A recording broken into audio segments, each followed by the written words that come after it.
Good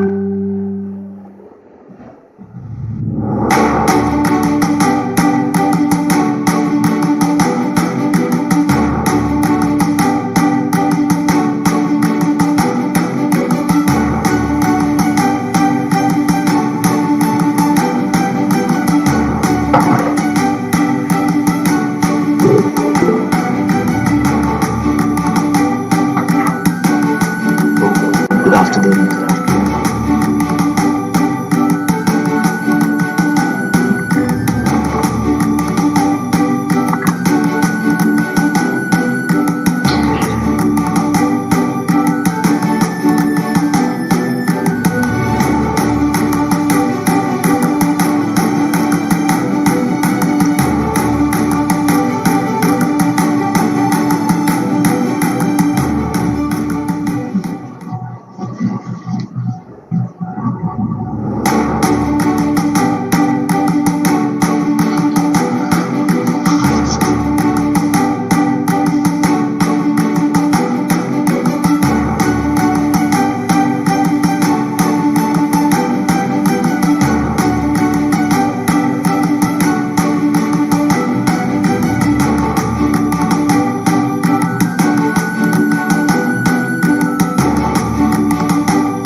Good afternoon, doctor.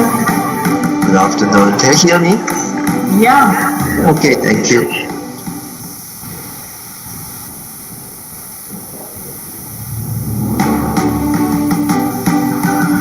You got class now soon after the program? Pardon? You got class now at 4:15? Yes, 4:15, yes. So exactly 1 hour enough. What? Again, pardon? Exactly 1 hour enough.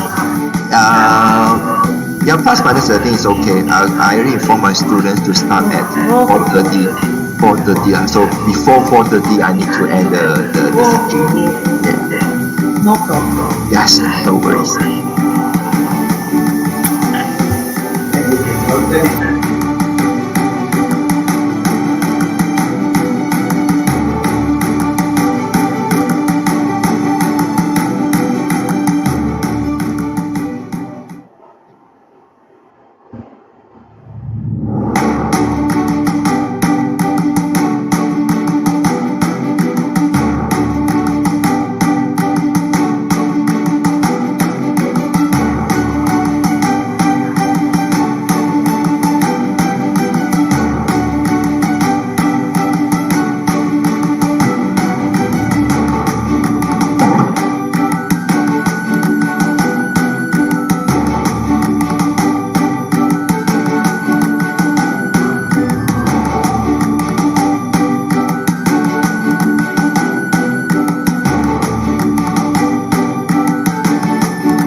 Doctor?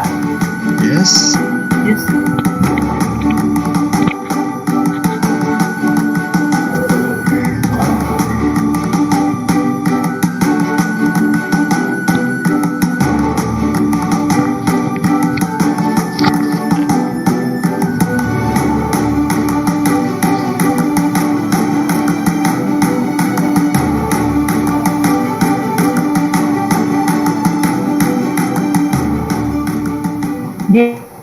தீபாக்காரங்க வாங்கப்பா மீட்டிங்ல இருக்கிறாங்க.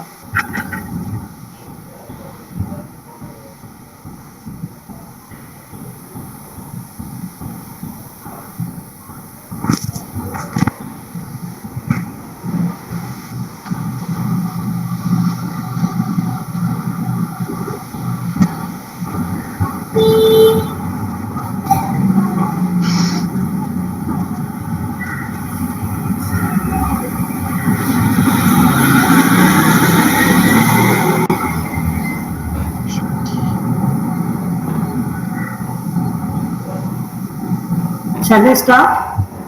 Yes, yes, yes. So, Madam, sorry. ma'am, first let us Yeah, go to yeah. Okay. welcome address. Shall I start now, Girija madam? Yes. Yeah. Welcome, Dr. Ho. Welcome address. Okay. Okay, so Good thank morning you. to So, all.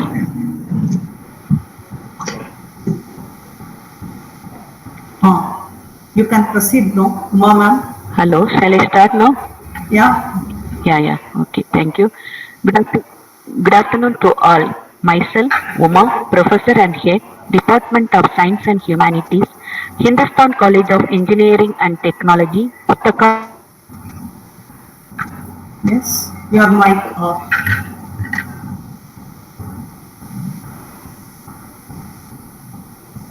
No voice. No voice.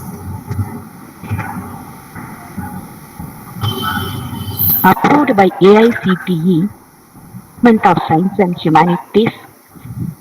I welcome all of you joining us for the second day of our International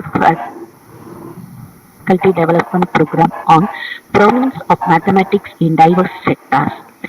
Today, it is to be presented by Dr. Ho Ming Hong from Asia Pacific University, Technology and Innovation, Malaysia. He is going to present on analyzing time series data using R.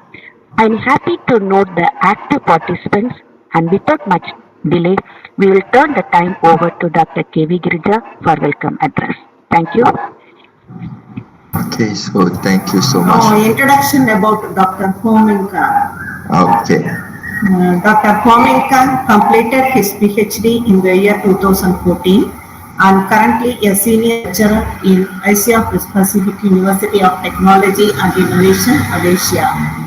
His research activities mainly on data analysis such as regression modeling, time series and forecasting, survival analysis, missing data analysis, and with a growing interest in machine learning now. Today, he has published more than 10 journal articles related to data analytics.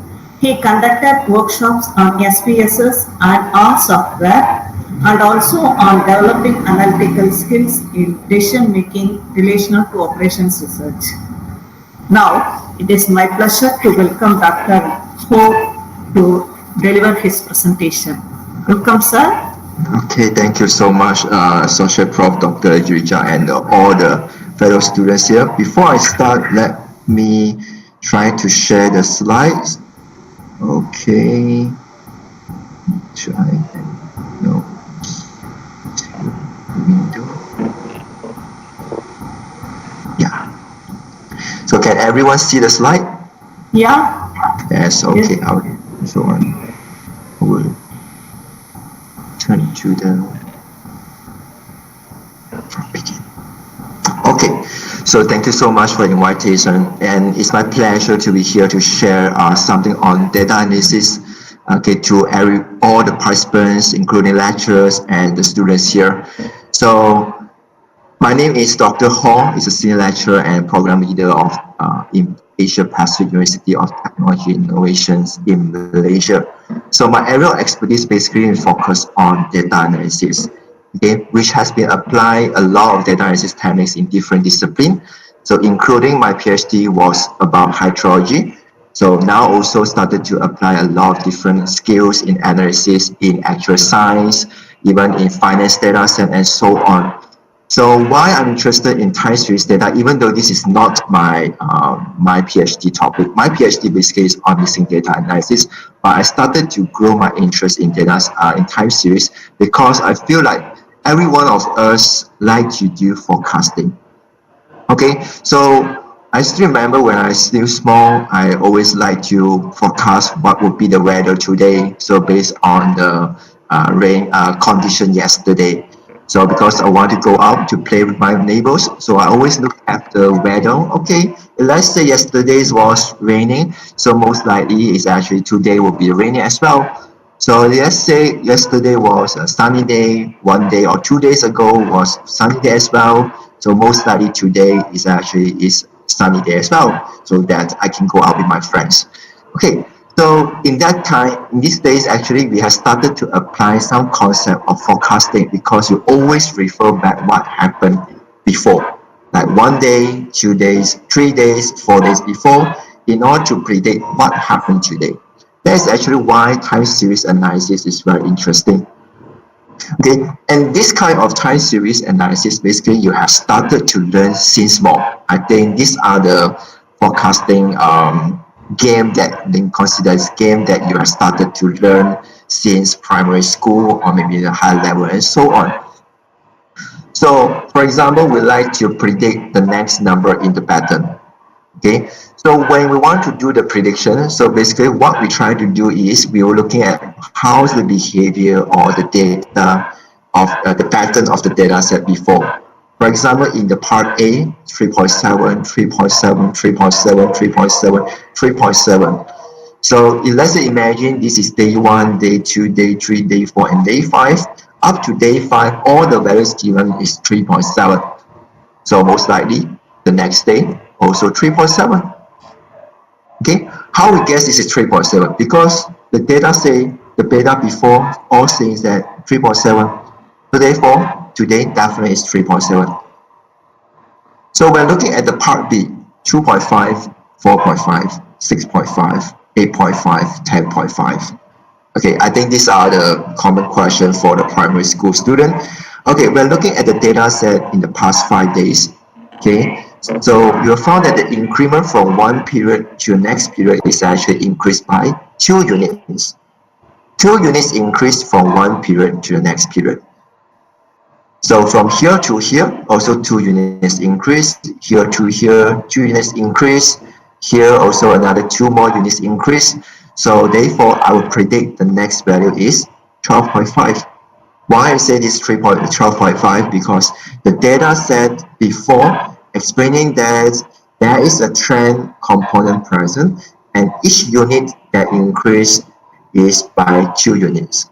So therefore, I am able to expect to predict the next value is 12.5.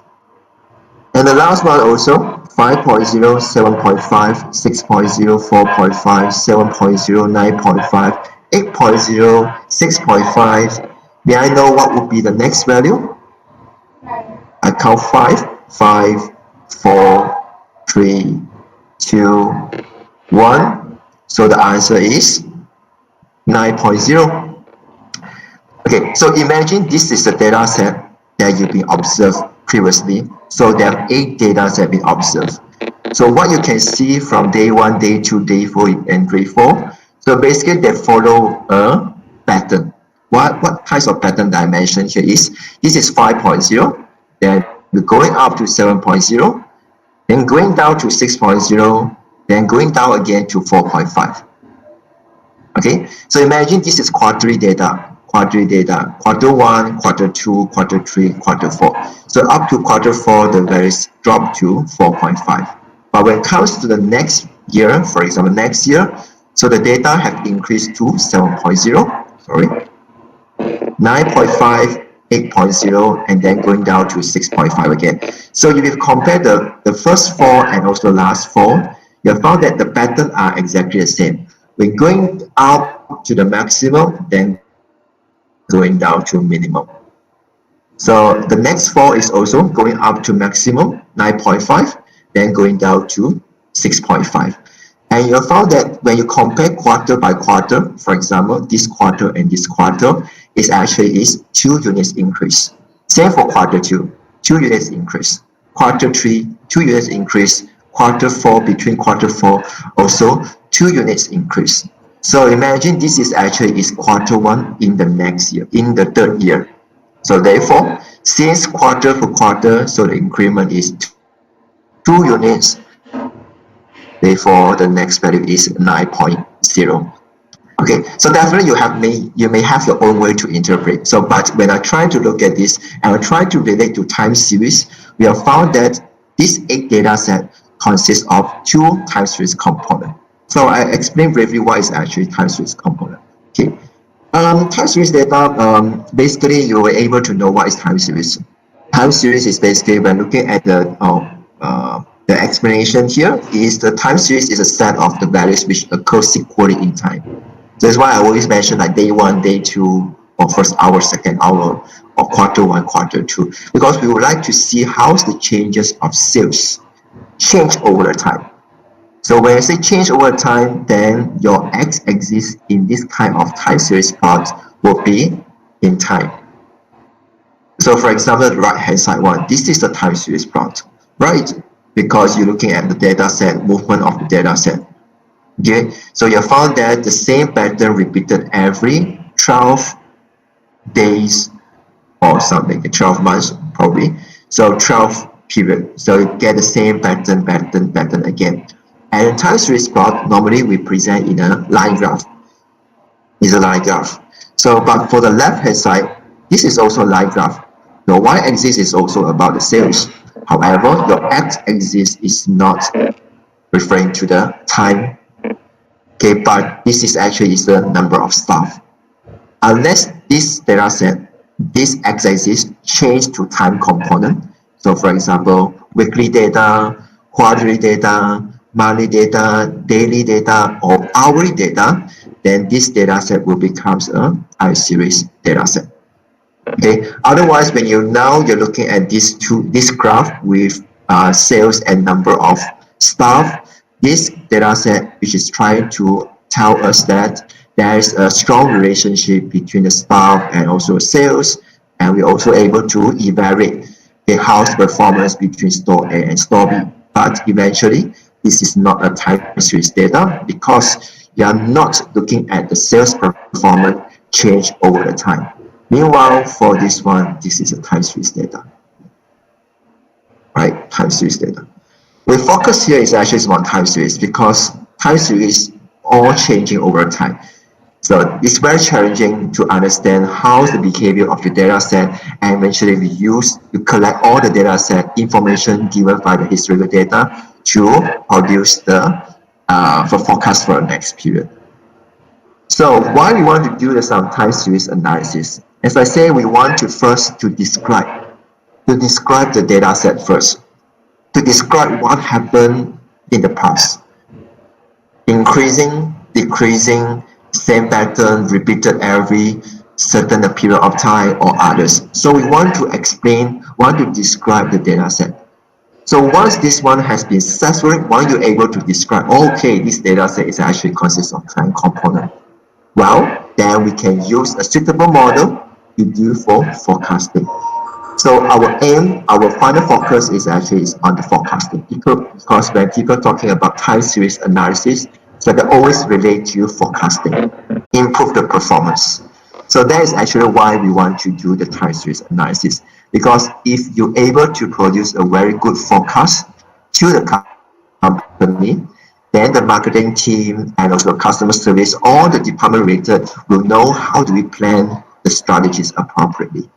If you if let's say you have underestimated the observed value, for example, you use a wrong model, so therefore your values that you calculated always lower than what we observed, that will actually affect the profit of the company. Same goes to when you have consistently overestimate. Overestimate means that because you're looking at your value, then only we produce the production. Okay, so but when your value is always overestimate the observed value, overproduction basically will also eat up the company.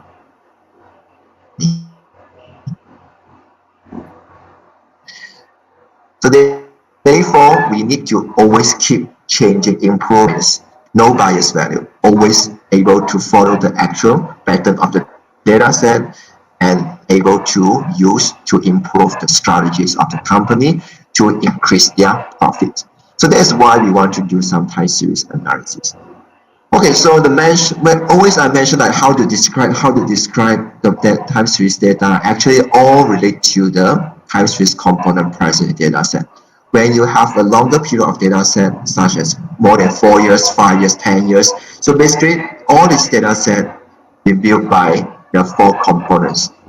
Actually have 4, but in this one only 3 components. So the first component, which calls as seasonality. Seasonality, for example, like the sales of the product is always the highest in Q2. Why? Because of some celebration. That's why the sales is the highest in Q2. Same when we try to project to next year, the following year, and so on. So the sales is always the highest. So that can be interpreted as the similar pattern actually repeated every 4 quarters. That is the examples of seasonality.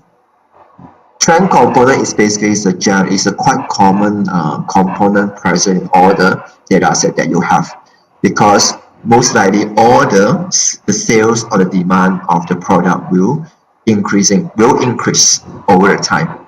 So that indicates that there is an increasing trend. It also can be in the negative direction, so it means that decreasing trend or downward trend, which is also possible in one data set. Another one is random variation, or some they also call this as the irregular variation. It's some noise which is due to the unpredictable event, such as unpredictable natural disaster happens in this period. So therefore, there's a drop of the sales. However, the duration of this random variation is very short. So probably just 1 quarter or maybe 2 quarters. After this event, so the business, the demand will back to normal and follow the pattern that we predict earlier. So that noise, that's random variation, there's unpredictable event, we call it as irregular variation, something that you cannot avoid because of some unpredictable event happen. So these are the time series components that might present in one time series data. And in one time series data, it is possible to have more than one time series component. In most of the economic data, business data, so most of the time they consist of both trend and seasonality. Okay, both trend and seasonality present in the data set, and some maybe consist of random variation as well. So 3 components present in the same time series plot. So the challenging part is actually how do we know which model is the best? Okay, how do we determine whether to use this model or use that model or other models? This all depends on what you can observe based on the time series data that you have. Okay. Here I share with you some of the guidelines that you can refer. Actually, there's a lot of time series model that can be considered. So, but the time series process will basically first you have to look at the data set. Okay, look at the data set, and we always try to project, or we would like to visualize it using a time series plot, like what we discussed just now. So the line graph to show that whether there's an increment or decrement or seasonality present. So the first step is basically to construct a plot from the data set that you generated. Then only we try to select some of the models based on your observation. It all depends on the pattern that you've been observed based on the plot, which can actually be divided into 3 groups. Whether there's no trend and seasonality, both trend and seasonality not present in your data set, or only consists of linear trend model but no seasonal pattern, or both both trend and seasonal pattern present in your data set. So these are the few models that can consider, but actually there's a lot of models, okay, such as no trend and seasonality. So you can consider to use simple exponential smoothing. Or even you also can use weighted moving average. I think this is a common method that time series data will use, time series analysts will use, moving average. Okay, let's say for those who have trend component, okay, trend component only. So keep on increasing or decreasing over time. So you can consider to use a Hawk's method, or there's one model called ARIMA, auto-regressive integrated moving average. Or let's say you have both trend and seasonality, so you can consider to use Hawk's window. Or you can use the same model, auto-regressive integrated moving average. So this model is actually quite powerful and can use for non-seasonal and seasonal data. So in time series process, basically we'll never just choose one model. So we try to choose more time series model, because you never know this model could fit well or not. So based on your observation, or you will say, oh, Hawk's method is the best. But who knows? Maybe Hawk's ARIMA model fits better, or some other model could fit better to you. We want you to propose more than one.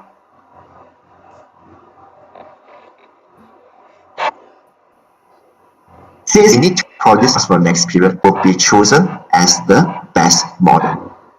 Okay, so the one with the minimum error would be the best model, because they're able to generate the forecast value closest to the observed value. So it means that this model is powerful and can use for forecasting.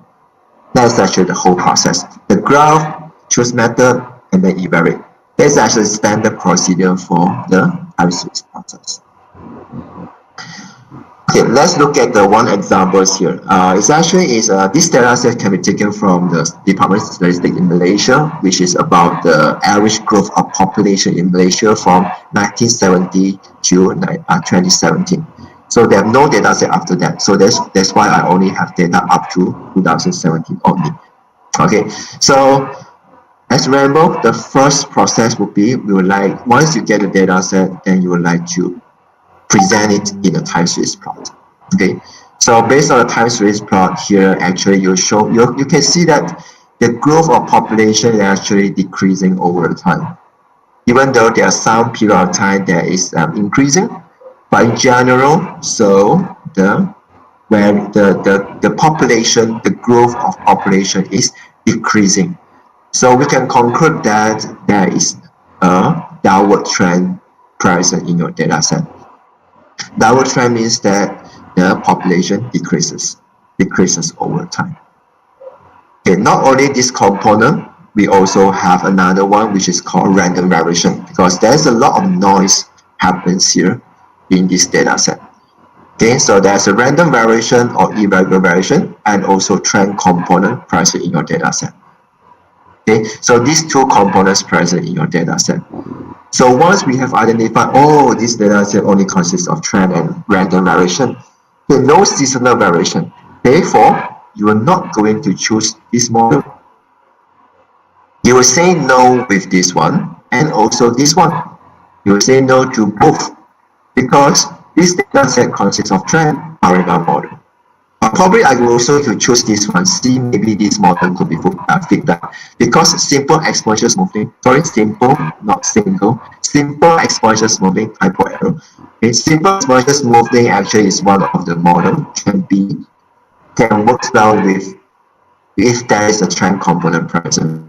What you need to do, you just need to increase one of the parameters in your data set, and then in the formula in order to produce the best forecast. So in that case, I will choose this three: Hawk's method, ARIMA, and also trying to use one simple exponential smoothing as the comparison. Okay, so I will choose these three: Hawk's method, ARIMA, and also the simple exponential smoothing. But before I want to evaluate them, right? So before I want to run my program and see what happens next, I need to split my data set into two. Okay, I think this is the general procedures for the data analysis. You need to split your data set into two. One would be for training. You want to train your model.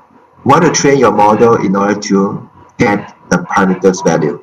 So what would be the parameters values and so on. And then after we train it, we need to apply to the testing data. So we want to test how consistency of the model that you propose in the training data in the testing data. Okay, whether there's a problem of overfitting or underfitting. That is very important because some model they fit very well in the training but fit poorly in the testing. Okay, but definitely there are also some data set fit poorly in both training and testing. We want to have a model that could fit well in both training and testing.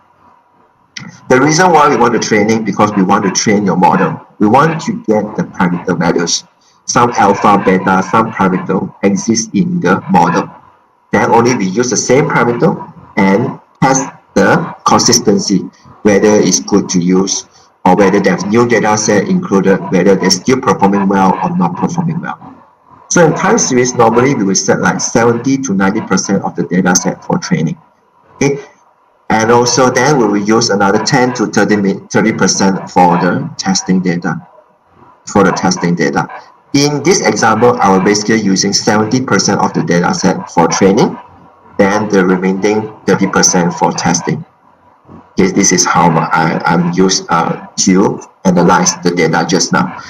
So in this training and testing here, basically you're able to know what would be the best model because you are going to evaluate them looking at the measure of errors, which one is the smallest one. But when it comes to the forecasting, okay, when it comes to forecasting, we are not going to use this data set only or this data set. So for prediction, you're going to use all the data set available, including training and testing for the future prediction. Okay, so this is slightly different from those who have the experience in data science. So for data science, they're going to use like cross validation to train and to test your data set. But for time series, we are not doing that, but we will just 70% for training, 30% for the testing, and then if let's say we identify this is the best, we combine both training and testing, and we train again in order to use for the future prediction. 100% of the data will be used for the future prediction.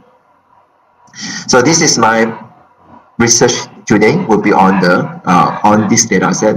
So I will use 70% for training and test and 30% for the testing. So as I was saying, I only use these three models only: exponential smoothing, Hawk's method, and autoregressive integrated moving average. Okay, so three models have been used, and you will find that in exponential smoothing, there's one parameter here which try to control the level of the series alpha. Meanwhile, for the Hawk's method, okay, there are two parameters alpha and beta to control the level and trend. So these two methods, autoregressive, there's a lot of unknown parameters. So if you want to know more about ARIMA models, then maybe you need to do some study on how they be used for ARIMA models. So these two actually quite straightforward because they're going to use the formulas given to compute to estimate the level and trend. And for Hawk's method can use for long-term forecast because sometimes some method can only use for short-term forecast. Short-term forecast means that we're only able to use this model to predict maybe tomorrow or maybe 2 days after. That's all. Okay, that's all. That is called as a short-term forecast. Some model they can use for long-term forecast. Long-term forecast means that I can use the same model to predict 10 days after, 20 days after, and so on. If the same component continues in your data set, then I can use for long-term forecast. Meanwhile, Hawk's method and ARIMA model can actually use for long-term forecast. Meanwhile, exponential smoothing is only suitable for short-term forecast. Short-term only. Okay, so this is my coding. This is my coding in R. So I assume every one of you have some understanding on R because this is not an introduction to R programming. So I just share with you how do we write the coding in R. So basically, I just try to make it simple. The first is actually is to read the data file. Okay, the file is saved in the CSV. Okay, comma semi CSV. So there's a header, and this we need to read it. Then we need to present it in the time series data set. So this TS represents the time series data. So it means that I will try to use the variable here. There's two variables in this data set. One is the time, another one is the average growth. So I want to make it as a time series data. And your starting year is 1970. Okay, your starting year is 1970.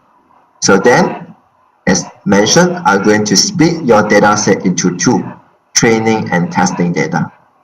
Okay, so 70% of the data, the first 70% will be used for the training data, and the remaining 30% will use for testing data.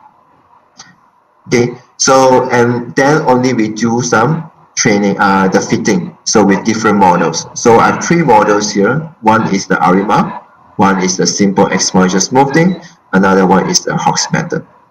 Okay, so in R is quite straightforward. So basically, you just need to SCS for the simple exposure smoothing, then using the train data set, okay, and give the initial value, then they're able to produce the forecast value. And after that, accuracy here is actually trying to evaluate how good of the model in the testing data. So that's why you see that okay, the model that you produce here apply in the testing data. This is actually how it works. So I'm going to show you the result for the first two. Okay, exposure smoothing and Hawks method. So you can see this is actually the time series plot generated using R. Okay. Okay, so I have fitted the model with the data with two models. One is exposure smoothing and Hawks method. And this is the first 70% of the data set. So generally, you found that the data set actually does not fit well to the observed value. So where the black line here is actually the observed value. So the red color line is actually the forecast value generated by exposure smoothing. The green one is actually the forecast value generated by the Hawks method. And these are the accuracy of the two models in both training and testing.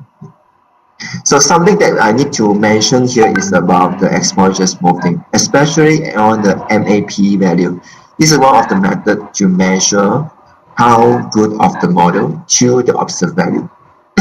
So training data actually they produce 5.4769 only. But when we want to use the same model, the same parameter, and apply to testing data, so we found that the error actually has been increased to 13.2810. You can see there's a lot of increase of error compared to training and testing. So this indicates that you have overfitted. Okay, overfitted means that this model performing very, very well in the training. However, when you have new data set coming in, so this model does not fit well to your data set. This indicates that this model does not fit well to your data set being given. Okay, so I mean soon later I will going to reject this model. I will conclude that this model will be out from my list. Okay, because there's a problem of overfitting. Now Hawks method is different. You see the difference between all these values, especially MAP. Okay, so training data is get 5.55 and the testing is 3.31. So getting smaller. Okay, so it means that this model actually fits well to the data set. Fits well because it does not have the problem same as the exposure smoothing where the testing data actually the MAP is a lot. But here actually it has been minimized. So 70% of the data set, so this is the error that you produce. But when we apply the same model to the testing data, so these are the measure of forecast error. So compare between exposure smoothing and Hawks method. So this model will be chosen. Since all the measurement, if you compare not only everything, if you compare to Hawks method and exposure smoothing, so all the error actually are comparatively lower to the exposure smoothing. Okay, and this is actually is true, this true model, exposure, smoothing, and Hawkes method. How about ARIMA model? ARIMA model. The ARIMA model actually they need a lot of process.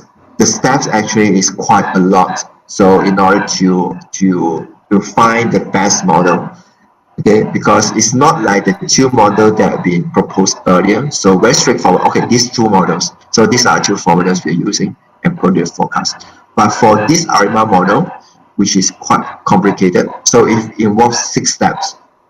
Okay, 6 steps in order to determine whether this model can be used or not in this data set. Starting from stationary, create some plots, then will only be identify the models based on the plot you have, then only do the fitting, then again evaluate the performance. So we need to predict the values and then only to calculate the accuracy. Okay, so I will go through a little bit on this ARIMA model. So if you're interested in this model, definitely you can explore more, okay, or explore more about what is ARIMA model is. Yes, this is actually we are trying to construct. So this is the syntax in R as well, is to display the training, the time series plot and also these two plots. This is actually is the ACF. We call this as ACF and PSCF plots.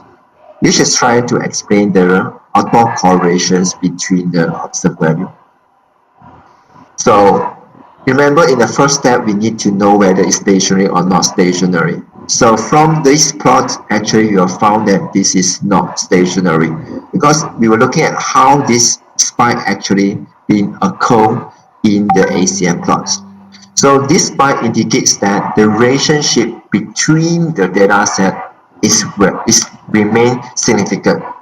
2 days ago still significantly affect the prediction today. 3 days ago, 4 days ago, 5 days ago, even though it is far from the today's record, but the effect on the historical data still continue and will affect the study here. Stationary is something like a series that it does not have trend and seasonality. Okay, so this indicates that there's a significant spike, especially in the beginning of 1, 2, 3, 4, 5 legs. So this means that I need to transform it because this indicates that the series is not stationary.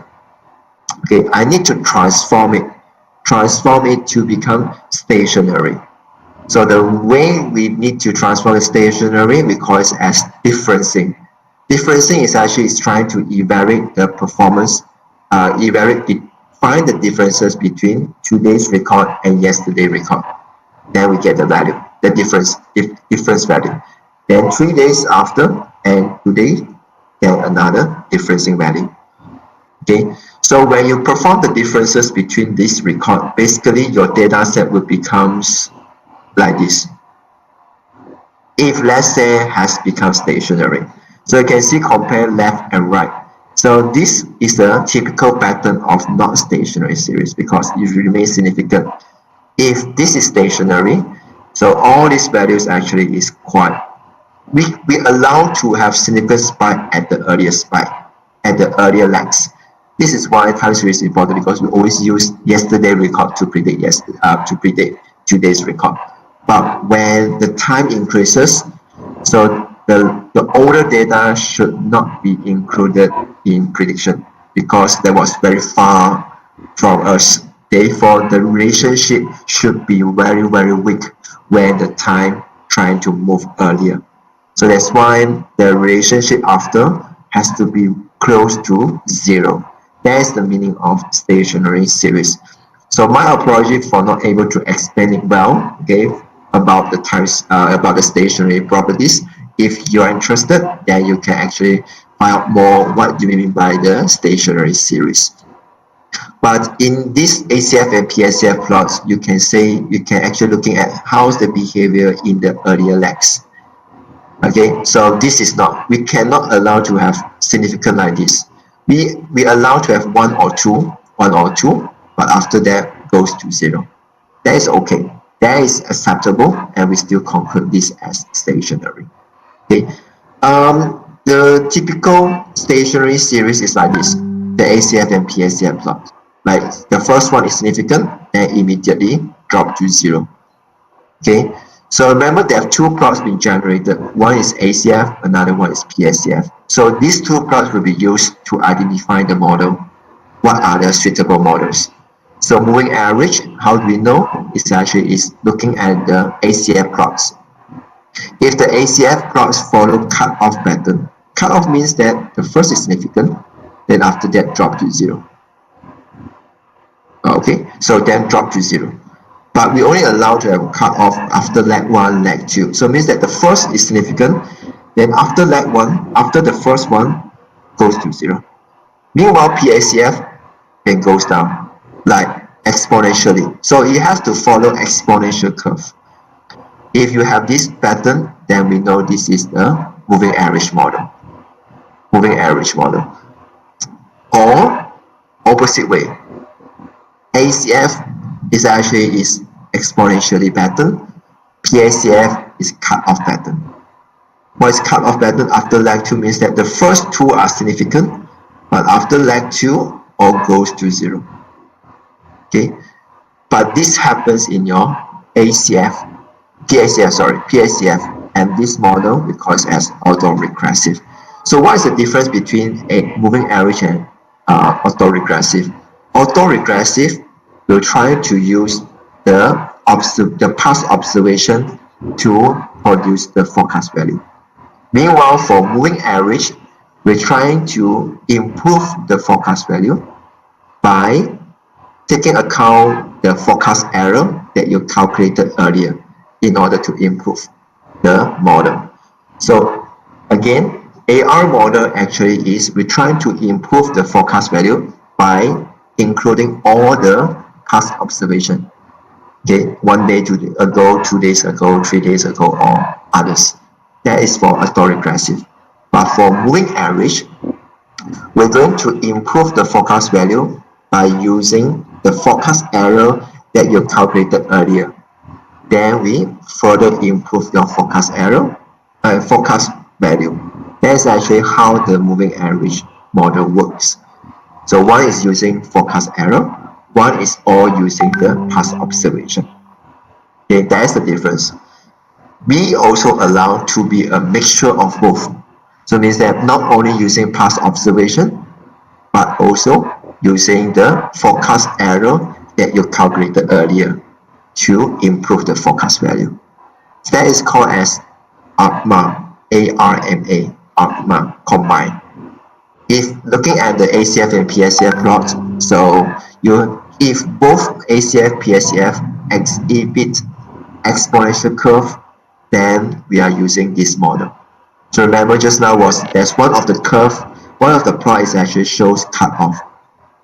But let's say both also shows dies down like this exponentially, then it's actually a mixture of both AR plus MA. So I know after go through all this discussion, maybe because of time limit as time constraint as well, so you may feel, oh, so difficult to identify the appropriate ARIMA model. Yes, it's quite difficult and it's quite subjective as well. So that's why in R, right, there's a function, there's a syntax called auto.arima. So this function in R, which is able to compare with different models, different time series, different ARIMA model, which could be generated based on your ACF and PACF plot. So that is actually why R is actually being used, especially in time series, because this function is very powerful, because they're going to list out a lot of ARIMA model, which presented in ARIMA. There are 3 values here. It indicates what are the model, and also indicates the differencing required. AR, as I said, if there's some values in the P, means that this is the AR model. When the AR model, then you know that, oh, this model actually adjusts the value based on the observed value.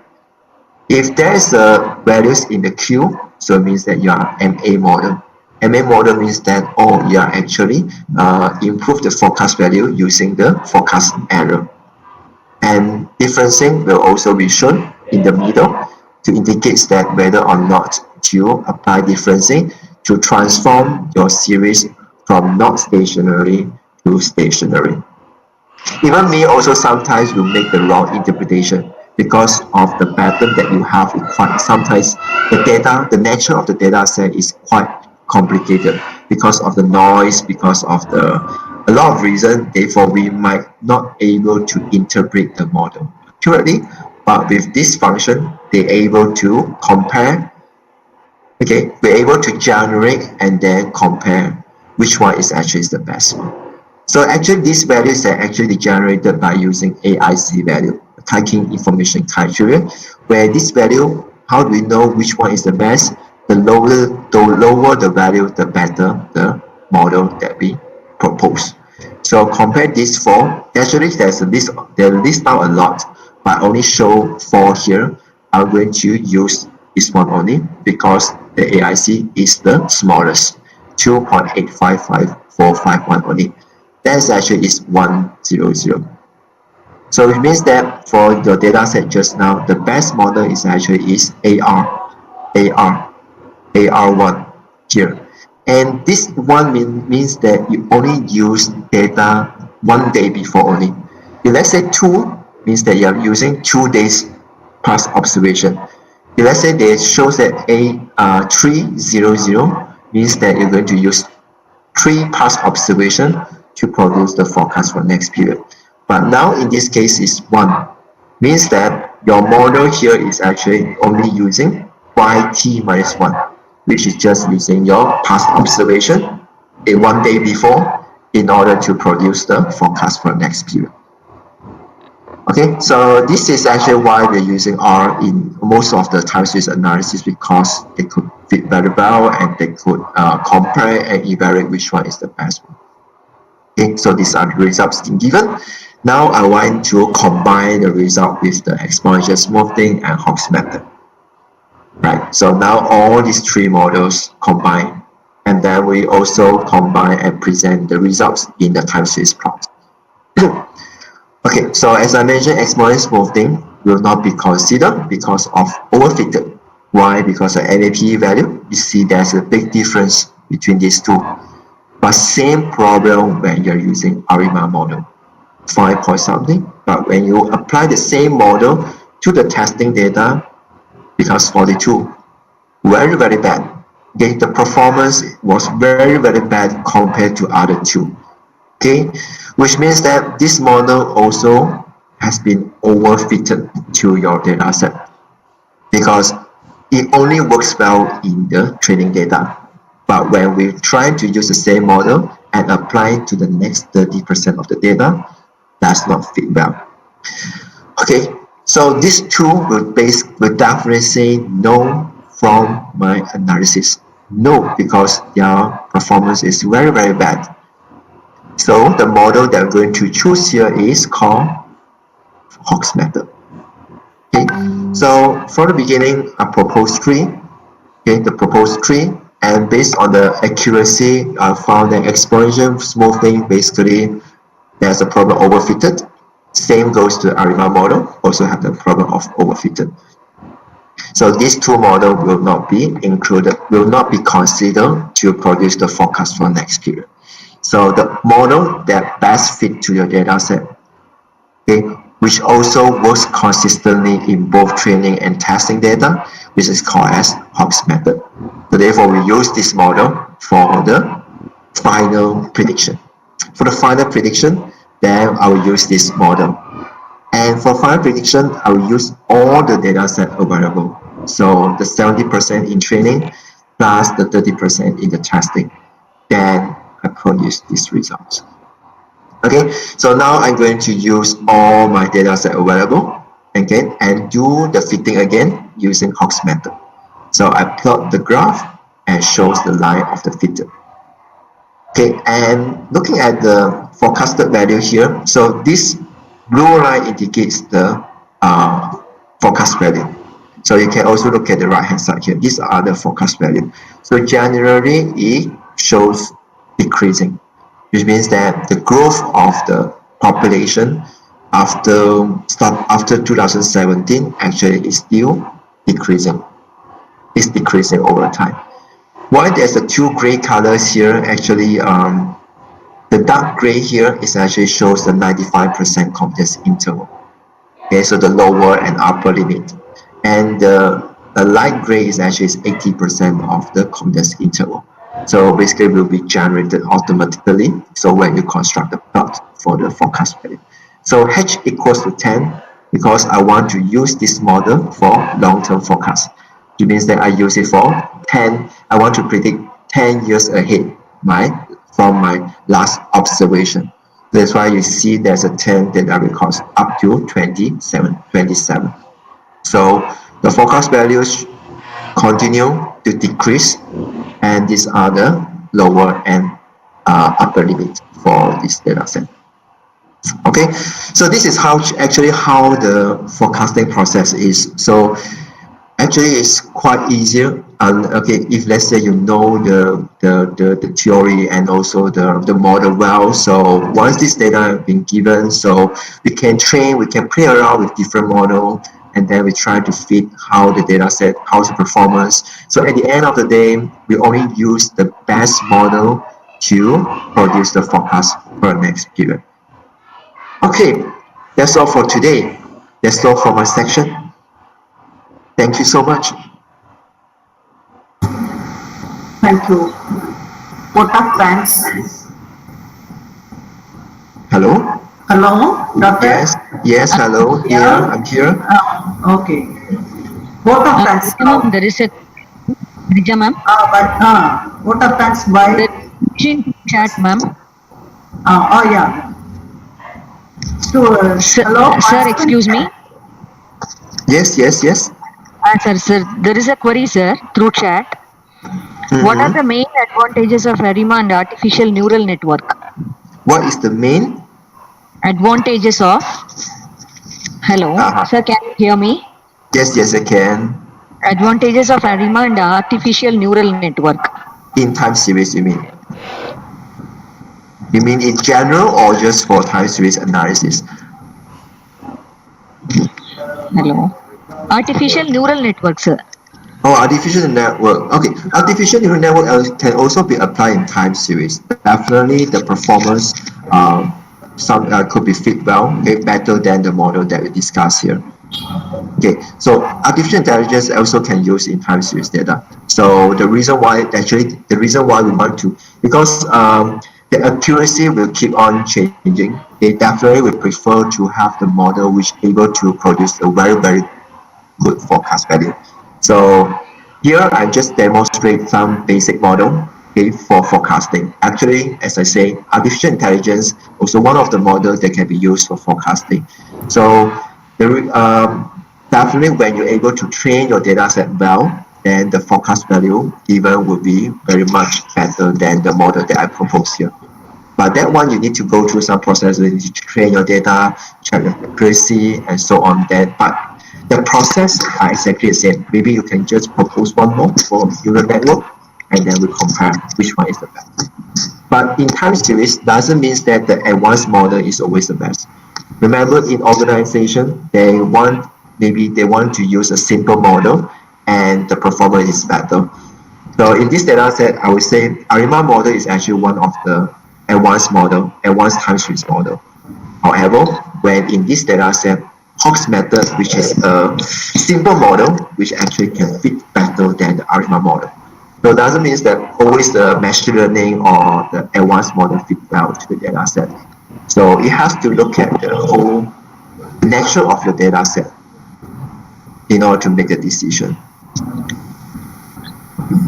Okay, sir, thank you. And another question is there. Without R programming, can we use ARIMA model to fit the data? Without using R, you can. R program. So if you are good in Python, definitely you can use Python. If you feel like you're not familiar with the programming language, you can use SPSS. Okay, SPSS, yes, they also have this function they can use. SPSS also, they're able to compare different ARIMA models. They will try to fit different ARIMA models and propose the best for you. But to be honest, even though I'm using R to generate, But at the end, I always need to match with the data set, the behavior of the data in the plot. Because sometimes they will propose wrong model or incorrect model.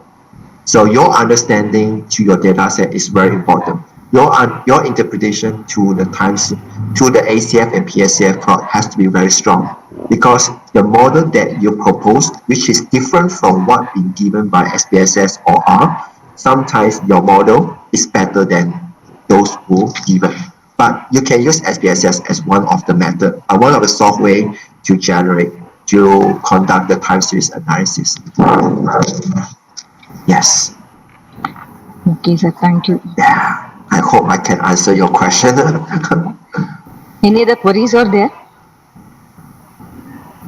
Ma'am, shall we go for vote of thanks? Yes, yes.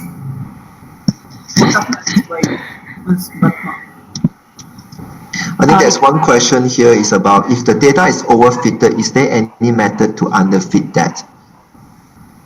Okay, so regarding to this question, actually, if you are underfitted, normally we are not going to use this model. We're trying to consider other models. Okay, so let's see how the performance will be. So that it have overcome the problem of overfitted or underfitted. Underfitted means that works poorly in both training and testing. So that is something that we're trying to avoid. So we really want to have one model work consistently in both training and testing. So if you're not, then you might consider another model that could fit well to your data set. Yeah. Okay, sir.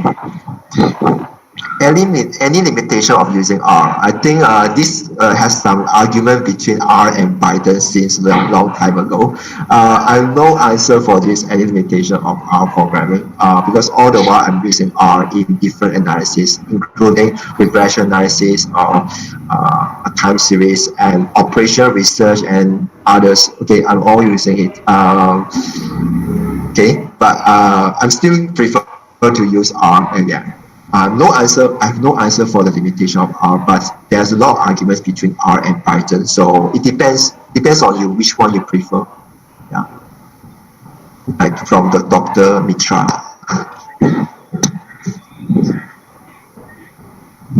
Any other question?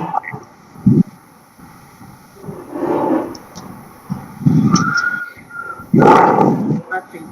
Okay, no. Girija Okay. ma'am? No any questions. Shall we move for the vote of Okay, thanks? Girija ma'am, shall we Sir? wind up? Yes, yeah. Yeah. Okay, it gives me pleasure in proposing vote of thanks. First of all, I would like to thank our management, higher authorities to support us for conducting this faculty development program. Next, I would like to thank Dr. Ho Ming Kang for his excellent speech on analyzing time series data using R. It's very nice to have you here in our FDP, sir, and to have the benefits of enriched knowledge shared by you in spite of your busy schedule. Thank you, sir. Thank you so much. Thank you so much. To Dr. KP Buma, HOD of our department, for her consistent support. Also, I thank our colleagues and participants to make this session a successful one. And special mention to Ms. Varsha, who is working and providing technical support for us. Once again, thank you all. Thank you. Okay, thank you so much, Thank you, everyone. Doctor. Thank you. So everyone take care and looking forward to see you guys soon. Oh, yeah. Okay, bye-bye. Bye. Bye-bye. Thank you. Bye-bye. Thank you. You may leave. Yeah.